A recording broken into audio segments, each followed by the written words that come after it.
You are listening to the Businesstalk podcast.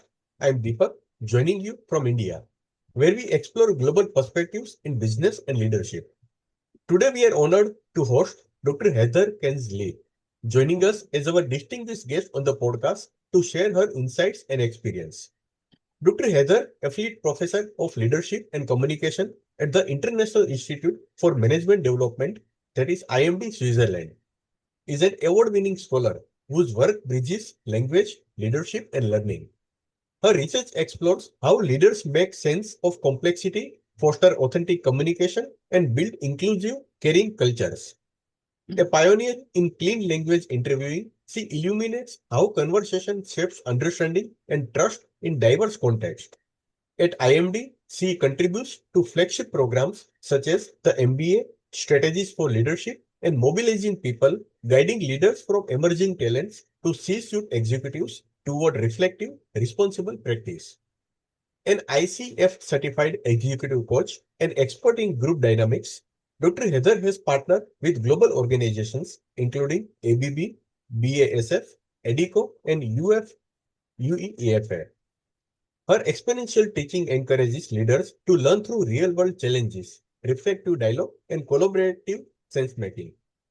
A passionate advocate for gender equity and inclusive leadership, she serves on IMD's Equity, Diversity, and Inclusion Council and volunteers to empower women and girls in leadership, sports, and STEAM worldwide.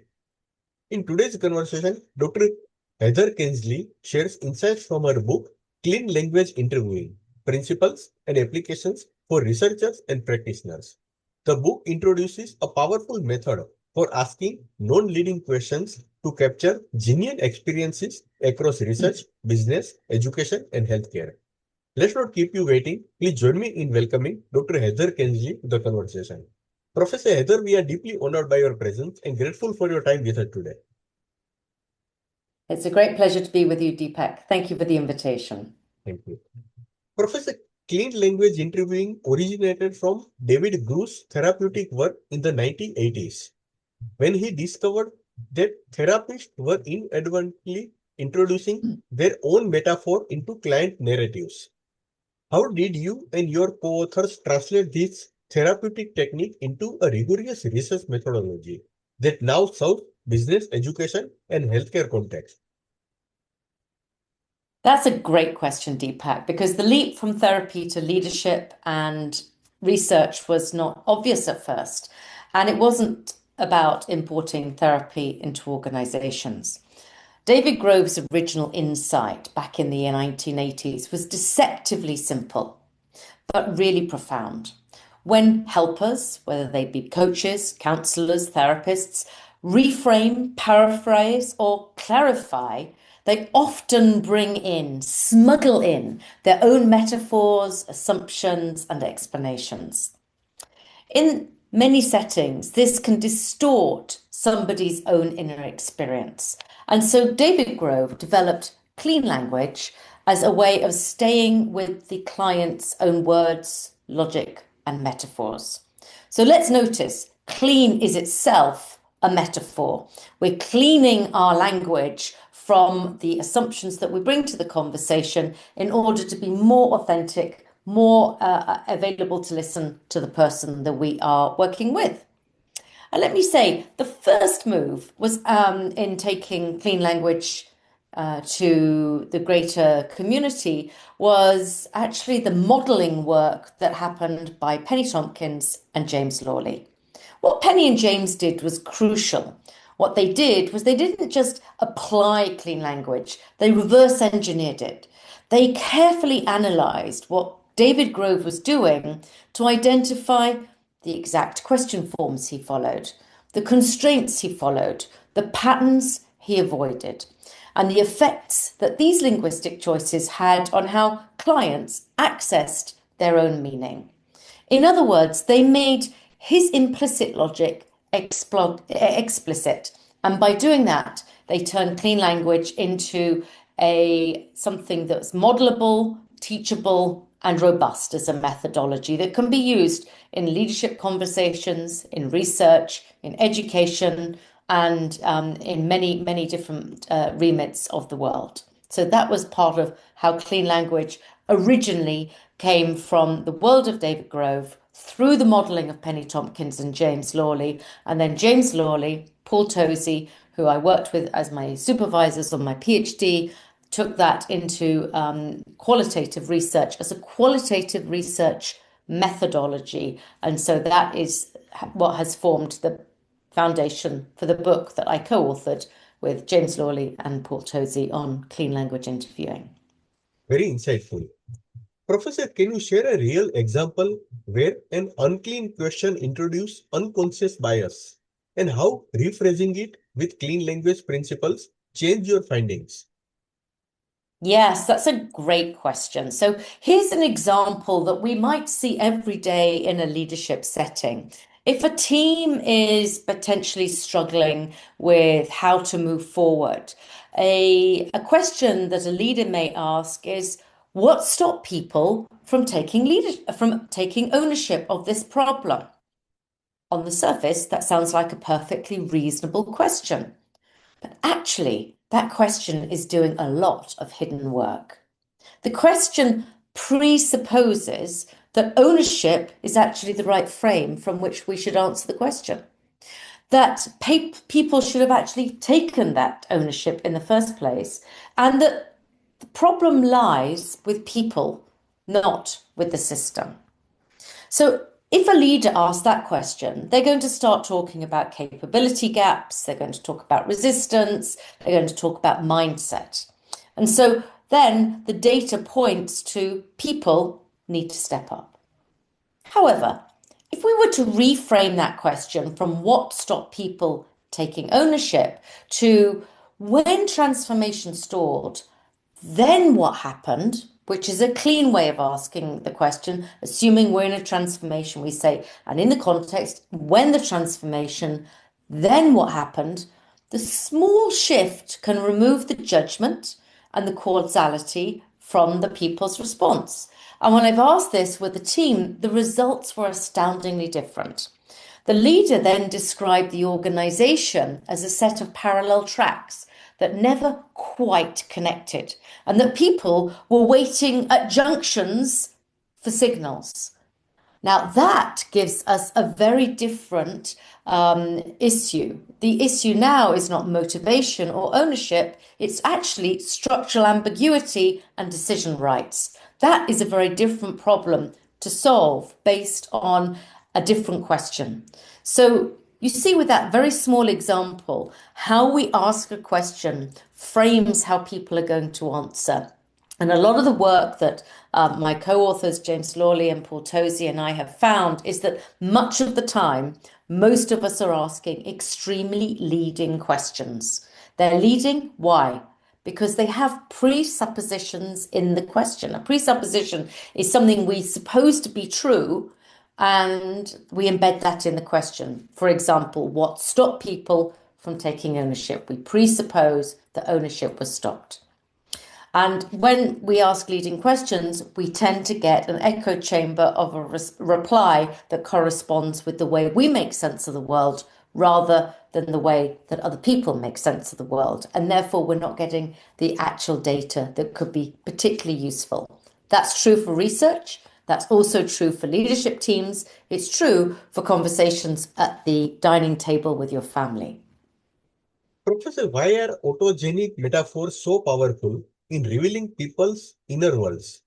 And how can researchers use them without imposing their own interpretations? Yeah, autogenic metaphors. That's quite a mouthful, isn't it, Deepak? Autogenic means self-generated metaphors. And these are really powerful. Why? Because as humans, we make sense of the world through metaphor. Now, most of us don't spend much of the time thinking about metaphor. It's something that we may learn about in school. We may differentiate metaphors from similes and try and remember what the difference is. What is a metaphor? Fundamentally, a metaphor is X equals Y. We describe something abstract with something that's much more tangible. So we might describe leadership as a journey. Leadership is an abstract word. How do we understand that? hard to do so. But if we think about journeys, most of us have been on a journey. We know they have destinations, they have milestones, they have barriers, they have openings. We meet people along the way. So a journey is much more easy to understand than the abstract word of leadership. An autogenic metaphor is a metaphor that emerges spontaneously from someone's own language. We don't try to think it up, it's how they describe their experience. And it's really important because at a cognitive level, we as humans make sense of the world through metaphor. And if I were to ask you and your listeners a question, I would say, Deepak, how many metaphors do you think we might use a minute? Do you have an idea? Yeah, around 5 or 10 maximum. Very good. My goodness, it sounds like you might have been looking at some of the research. Absolutely. We use between 4 and 6 metaphors a minute. Now, that's quite a surprising finding because most of the time we don't actually notice the metaphors we're using. Yet, why do we use so many? Well, fundamentally, metaphor is how the brain makes sense of unknown, abstract information. So when we talk about something like emotion, when we talk about abstract words like strategy or agility or even leadership, we're likely to revert to a metaphor. And so that's why we use so many of them. And they help us as humans to make sense of our experience. They help us to see what's central for us or what's peripheral. And this is particularly important in leadership work. Why? Because much of what drives behavior is pre-verbal and tacit. That means it's not particularly explicit.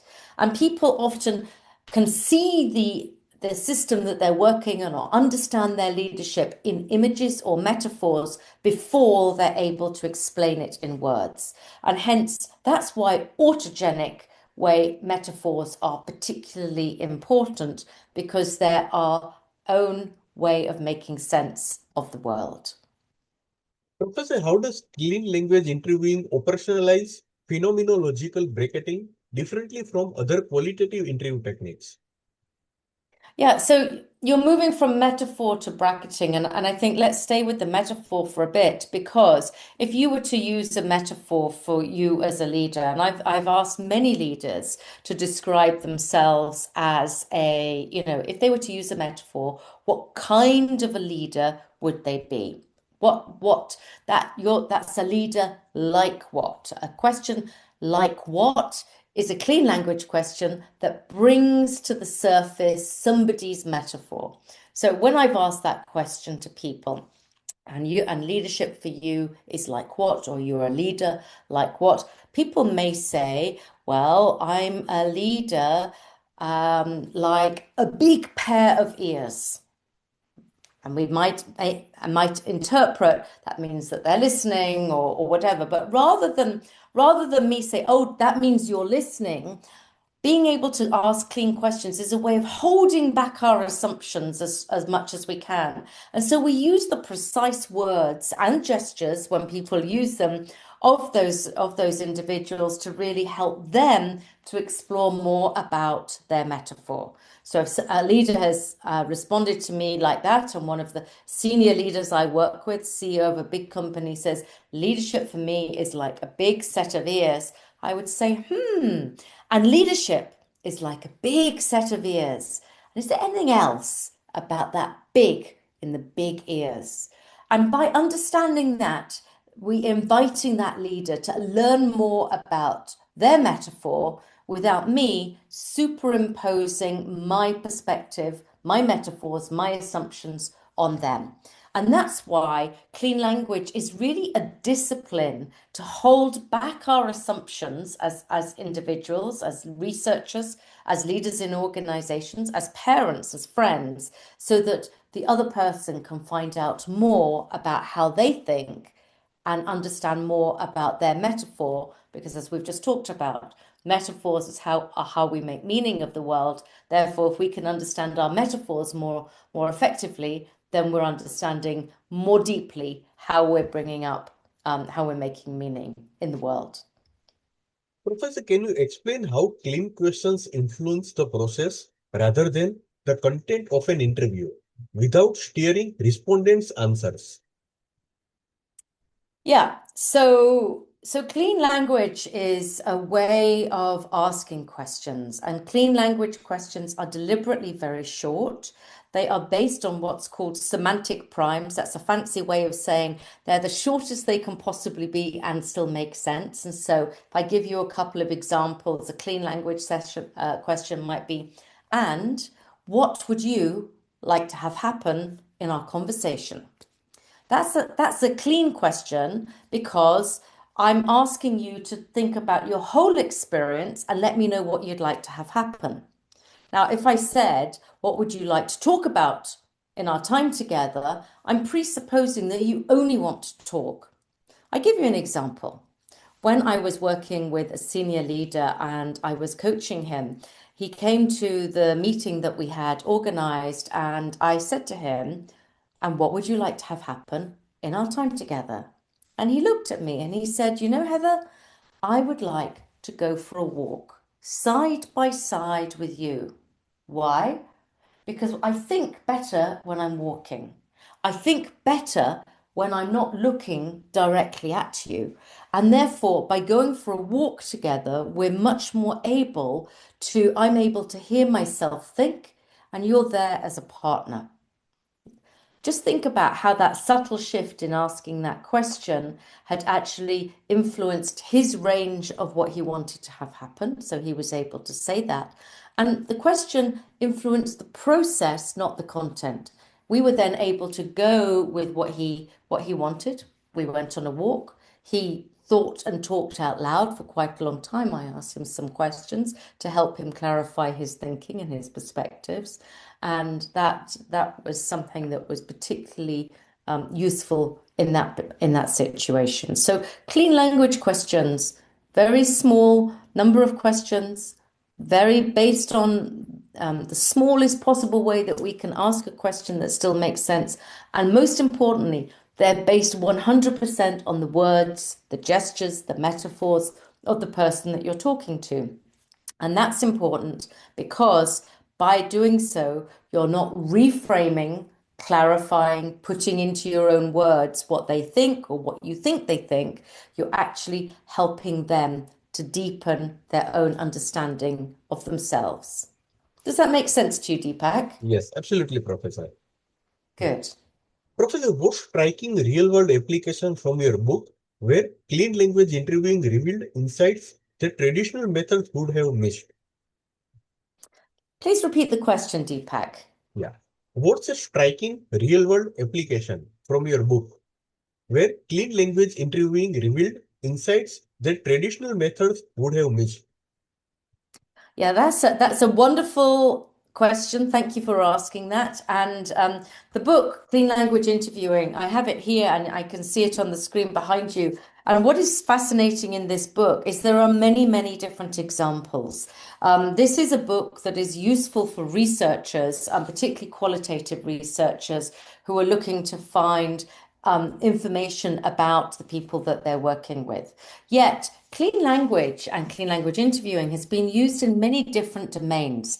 For example, it is used quite often in areas of conflict. Why? Because clean language is a way of holding the reality of people respectfully in mind, that two sides of a party can actually hear what is important to the other one, and it is able to introduce a sense of neutrality. So there's a chapter in the book that talks about how clean language can help us to create more neutrality in conflictual situations because of the way it is respectful of the way that everybody speaks. And because, as I've said, clean language is a way of bracketing our own assumptions and eliciting the information of other people, it makes that ability to deal with conflict even more relevant. It can be very useful in market research when companies are looking to understand whether a particular product or service may have viability in the marketplace. Clean language questions help the customer organizations to understand what their clients are really looking for. So again, there's a great example in the book about that. And perhaps one of my favorite examples is really about how clean language can help in when things have gone wrong. So one of my dear colleagues and collaborators, Sharon Small, has looked and worked a lot with organizations that face serious safety risks. And of course, when you have an accident or even a fatality at work, people can be very reticent to talk. And therefore, having a method to ask questions in a way that does not assign blame and yet finds out more about the experience that surrounded the accident is super helpful.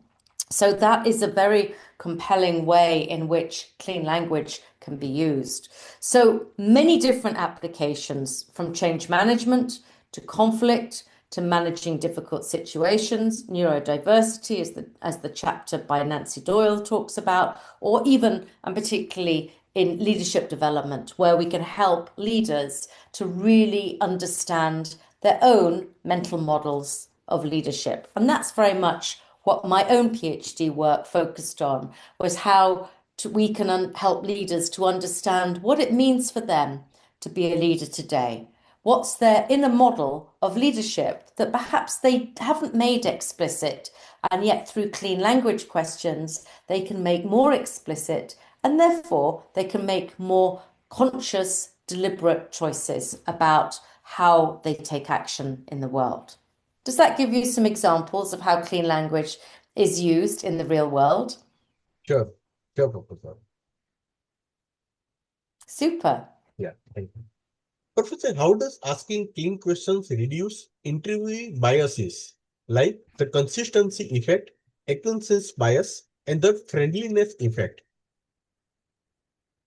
Yeah, so clean language can be particularly helpful in reducing bias. So let's unpack this a little bit. The consistency effect is our tendency as humans to make our story hang together, to smooth over contradictions and present ourselves as coherent and rational. And traditional interviews or traditional questions might ask for explanations. Why did you decide to do that? What was your rationale? Clean language questions slow the move to explanation and keep the attention on what was experienced rather than how it should make sense. And this allows for inconsistencies. This allows for unfinished thinking to remain visible. So people don't feel pushed to tidy up their narrative. So the data retains its natural unevenness, its natural sense of how we live our lives. And this is often where insight really lies. You're talking about another bias, the acquiescence bias. Acquiescence is the desire to subtly align with what the interviewer wants to hear. Now, there's lots of data on the acquiescence bias in interviewing techniques, and this shows that interviewees are much more likely to follow the lead of the interviewer and answer the question that they've been given. Clean language reduces this in a couple of ways. Number one, it really avoids evaluative language and it removes preferred answers. And because clean language reuses the interviewee's words, there is little for them to refute or agree with. For example, you might say, instead of, was that frustrating for you to have that situation in that last meeting? You might ask that more cleanly by saying, and what kind of experience was that experience for you in that last meeting? Then there's no reason for people to propose or endorse or reject the question. And let me say, this is particularly important in interviews where there is a lot of power, or in leadership situations where a manager or a leader has more power than the person that reports to them. And some fascinating research has been done by Dr. Caitlin Walker, who is one of the leading lights in the clean language community, and who's done a lot of work with police in order to reduce the way that they ask leading questions, because as we know, we don't want police to be asking leading questions. So very important to think about the acquiescence effect when we're in particular positions of authority. And I think your final question was something around perhaps the friendliness effect, which can often happen in conversation and particularly in interviews. And that's the tendency to be polite or agreeable or socially acceptable in conversation, particularly with senior people. And clean language really redefines that relationship. Why? Because the interviewer is not an evaluator or a conversational partner or even a sense-making authority. Really, they are a facilitator of attention. Because clean language questions are precise and neutral, and often a little bit unusual, they shift the interaction away from social performance and towards internal exploration. And then what I found with all of my interviews is that the interviewees stop trying to sound good or give correct answers, and they start really working with their inner worlds. And that's really important for people, because clean language reduces the demand that we put on other people about how they are supposed to respond. It doesn't, let's be honest, no method can completely eliminate bias. But what it does is it rebalances the power in a conversation so that coherence is not rewarded or agreement is not required. And so data that comes out may be messier, more provisional, but it's much more grounded and therefore much more trustworthy.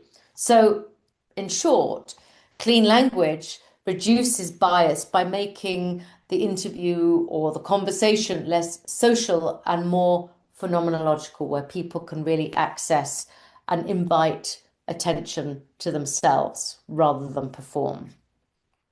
Professor, what are the most common mistakes new interviewers make when learning clean language? And how can they overcome these habits? That Deepak, that's a great question and a familiar one too, because almost everyone makes the same mistakes when they start. The good news is that these are not personality flaws, but they're deeply ingrained habits that we have as humans. Perhaps a couple of the most common mistakes. Paraphrasing to be helpful. Many people are taught in communication classes or in interviewing methods classes to paraphrase. That shows that we're listening, that shows that we're taking the information of the other person in. And so what we'll often hear as a paraphrase is somebody say something like, "So what you're saying is dot dot dot." They mean well, but here's the problem. By trying to take somebody else's words and show your own understanding, paraphrasing silently replaces the interviewee's language with the interviewer's, or the other person's language with the questioner's language. This is problematic, I would say, and it's a very silent problem that we see in many organizations, because this is where meaning gets lost. How can you overcome it? You treat the other person's words exactly as they are. If you feel the urge to paraphrase, pause and slow down. One of the things you can do, one of the small tips that we use often in clean language, is the use of the word and. Very short word, very powerful word. When somebody has finished talking, just say, and when and you repeat their word, what kind of, and repeat their word, is that? That is a great way to to develop your clean language skills and to overcome this general tendency that many humans have been taught to paraphrase. We would not say paraphrase, we would say use exact words. It's much more keeping meaning intact. Perhaps another common mistake we hear often in communication in general and in clean language interviewing is people asking why. Why feels natural, it feels intelligent, particularly for researchers or leaders. But why tends to invite rationalization, justification, post hoc explanation. How can you overcome that? Perhaps be more interested in the sequence of what happened in the experience and ask, and what happened just before whatever you're talking about, and what might happen next. So this way, you're going to focus on the sequence of events rather than seeking post rationalization. And perhaps one other thing I would say is when people are learning clean language, we go from talking in the ways that we habitually do, using questions, using language the way that we've grown up doing it, and trying to be clean and not knowing how clean is clean enough. So beginners can become anxious about trying to get it right and freeze. And this, ironically, increases a sense of self-consciousness and it reduces our ability to be present. This is natural, and what we can do is to give ourselves some space to really just notice how we can clean up our language. We're not aiming to be perfect, but we're aiming to be cleaner. So try to use the word and to connect to the other person's words. Use the exact words and gestures of the other person, and then add a small clean language question, because that means that we're able to keep our attention and the attention of the person that we're in contact with on them and to find out more about what they know. And so perhaps if we think about this slightly more deeply, what can make clean language extremely powerful, yet hard to learn, is that it runs counter to a lot of people's professional identity. Many leaders, researchers, educators are rewarded for interpreting, explaining, adding value. Clean language is a discipline that asks you to add value, but not by adding contact. And then that gives other people the opportunity to stay with their own content and start noticing what is happening in the moment as they are really listened to. And that's the moment that clean language can really, really offer phenomenal results. Professor, I would like to conclude this episode with one last question. How do you see clean language interviewing shaping more authentic, inclusive communication across cultures, disciplines, and power structures? That is such a great question, Deepak, for this conversation. Why? Because it's important to be able to create cultures of inclusion, cultures where everybody feel welcomed, despite the power structures that you just talk about. And then when we add in different cultural contexts to the mix, I think that can make the task even more important, yet it can be challenging. I think what is particularly relevant about clean language is it quietly rebalances who gets to define meaning. Rather than meaning coming from the people with the power in organizations, rather than meaning coming from the people in the dominant culture, meaning comes from all different areas, and meaning comes from the different individuals. And therefore, we help to balance systems of privilege, those who have higher status, those who have greater fluency in the dominant language, those who have greater confidence to talk. Clean language quietly disrupts that. Culturally, what I've noticed is that misunderstanding often comes not necessarily through differences of values, although that may be one source of misunderstanding, but from imposed interpretations. We translate too quickly into our own categories and cultural context, and then we impose that on other cultures.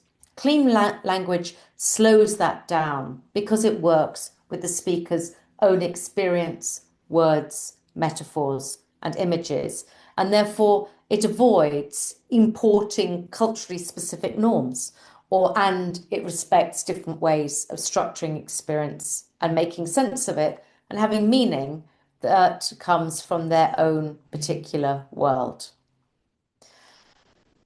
You talk also about across disciplines, and I think that's a really interesting category that you bring to our conversation. So thank you for that, because in interdisciplinary work, in large organizations, people often talk past each other because each field carries its own language, its own shorthand, assumptions, and explanations. And clean language is a way of creating a shared discipline of inquiry.